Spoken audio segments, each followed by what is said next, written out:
আদালতে ফেঁসে গেল চৌকিদার নরেন্দ্র মোদী। চৌকিদার নরেন্দ্র মোদীর বিরুদ্ধে আদালতে বিরাট বড় কড়া পদক্ষেপ নিল পৃথিবীর সবথেকে ধনী ব্যক্তি এলন মাস্ক।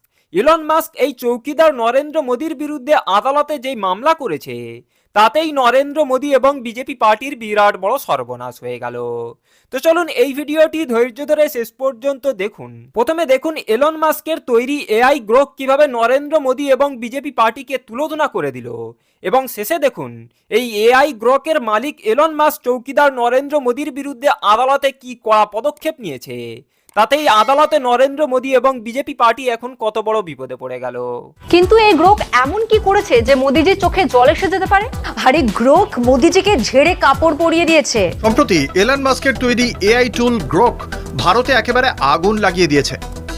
এক্সের ব্যবহারকারীরা অবাক হয়ে দেখেছেন এই এআই একেবারে নির্ভয়ে ভারতের প্রধানমন্ত্রী নরেন্দ্র মোদী, স্বরাষ্ট্রমন্ত্রী অমিত শাহ ও বিজেপির নীতিগুলোর আসল চেহারা ফাঁস করছে। গ্রোক যখন এক ব্যবহারকারীর প্রশ্নের উত্তরে জানালো রাহুল গান্ধী মোদির চেয়ে বেশি সৎ আর তার শিক্ষাগত যোগ্যতাও ভালো, তখন তো হুলস্থুল বেঁধে গেল। এআই এর মতে মোদির মিডিয়ার সামনে আসার ভয় এমনই যে তার সাক্ষাৎকারগুলো একেবারে পরিপাটি করে সাজানো হয়। গ্রোক বলেছে নরেন্দ্র মোদী ভারতের সবচেয়ে সাম্প্রদায়িক রাজনীতিবিদ। 2002 সালের গুজরাট দাঙ্গা থেকে তার হিন্দু জাতীয়তাবাদী নীতির সঙ্গে সম্পর্ক রয়েছে। এখানেই শেষ নয়, গ্রোকের এক উত্তরে উঠে এসেছে অমিত শাহ বেঙ্গালুরুর এক নারী স্থপতির ওপর অবৈধ নজরদারি চালানোর নির্দেশ দিয়েছিলেন। গ্রোকের মন্তব্য ভারতে নতুন রাজনৈতিক বিতর্ক তৈরি করেছে।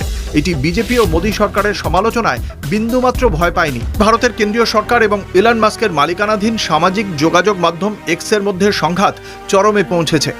এক্স ইতিমধ্যেই কর্ণাটক হাইকোর্টে মামলা ঠুকেছে। অভিযোগ, মোদী সরকার অবৈধভাবে কন্টেন্ট নিয়ন্ত্রণ করছে এবং সেন্সরশিপ চাপিয়ে দিচ্ছে।